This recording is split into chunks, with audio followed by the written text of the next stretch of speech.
ஓம் சாந்தி. VK. Surajbhai அவர்களின் தாரணை வகுப்பு ஜனவரி 4, 2026. இன்று நமது ஆழமான தவத்தின் 4வது நாளாகும். நம் முன்னிலையில் பிரம்மா பாபாவை பார்ப்போம்.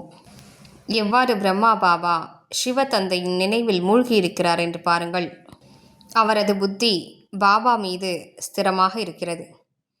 எப்போதும் நிராகார நிலையில் நிலைத்திருப்பதற்கான அதிகமான பயிற்சியில் ஈடுபட்டிருக்கும் நிலை. நாம் இதனை பின்பற்றுவோம். மேலும் பிரம்மா பாபாவின் நடைமுறை வாழ்க்கையை பின்பற்றுவோம். அவருக்கு முரளி மீது மிகுந்த அன்பிருந்தது. அவருக்கு பாபாவின் குழந்தைகள் மீது மிகுந்த அன்பிருந்தது. அதே போன்று நாமும் முரளியையும் நேசிப்போம். மேலும் இந்த ஈஸ்வரிய குடும்பத்தை சார்ந்தவர்களையும் நேசிப்போம்.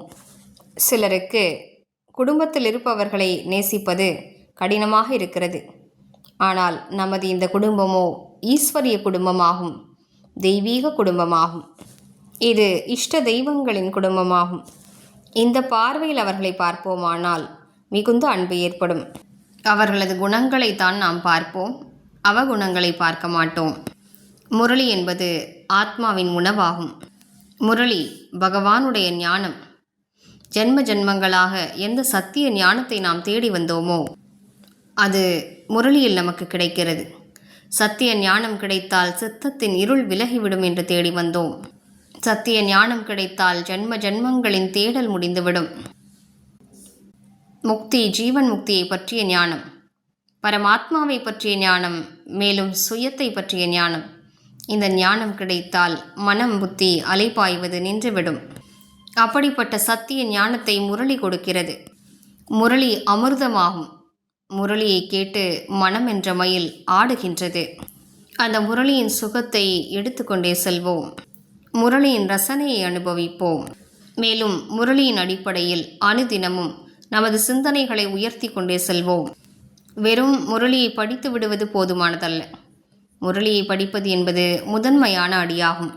முரளியிலிருந்து நல்ல நல்ல விஷயங்களை தெரிந்து கொள்வது, நோட் செய்து கொள்வது 2வது அடியாகும். நாம் முரளியின் முழுமையான சுகத்தை பெறுவோம். சுயம் பகவான் ஆத்மாவாகிய என்னோடு பேசி கொண்டிருக்கிறார். சுயம் ஞானக்கடல், முக்காலங்களையும் தெரிந்தவர். எனக்கு ஞானத்தை கொடுத்து விழிப்படைய செய்து கொண்டிருக்கிறார். எனக்குள் விழிப்புணர்வு வந்து கொண்டிருக்கிறது. நான் எனது சக்திகளை கண்டறிந்து விட்டேன். இவையெல்லாம் முரளியினால் தான் நடக்கின்றன. முரளியின் அடிப்படையில் தான் நாம் பாபாவையும் கண்டறிந்திருக்கிறோம்.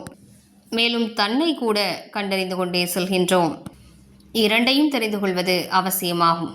ஏனென்றால் எந்த அளவிற்கு நாம் தன்னை பற்றி தெரிந்து கொள்கிறோமோ, நமது சக்திகளை உணர்ந்து கொள்கிறோமோ, இந்த சிருஷ்டி சக்கரத்தில் எப்படியெல்லாம் நாம் ஹீரோ நடிப்பு நடித்து வந்தோம் என்பதை உணர்ந்து விட்டோமானால் நாம் ஆடாத அசையாத உறுதியான நிலையை அடைவோம்.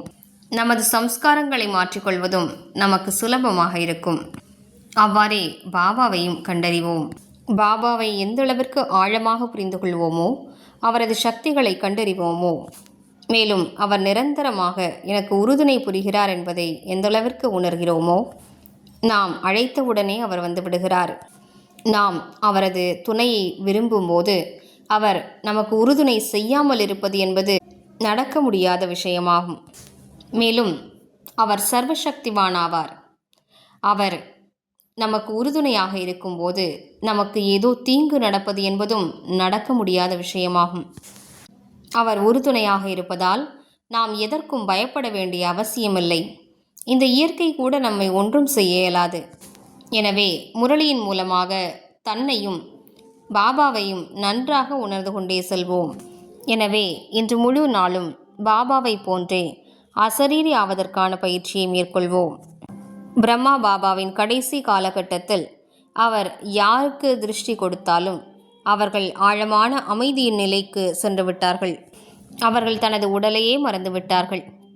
ஆனால் இந்தளவிற்கு சக்திசாலியான அதிர்வலைகள் வரும் அளவிற்கு பிரம்மா பாபா தியாகமும் தவமும் செய்திருந்தார். எனவே இன்றைய நாள் நாமும் தியாகம் மற்றும் வைராகியத்தின் உணர்வை விழிப்படைய செய்வோம். மேலும் தன்னைத்தான் இந்த உடலிலிருந்து தனிப்பட்ட சக்தியாக உணர்ந்து பார்ப்போம்.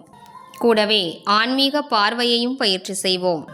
இதுவே இன்று நமது உயர்ந்த தவமாகும். ஓம் சாந்தி.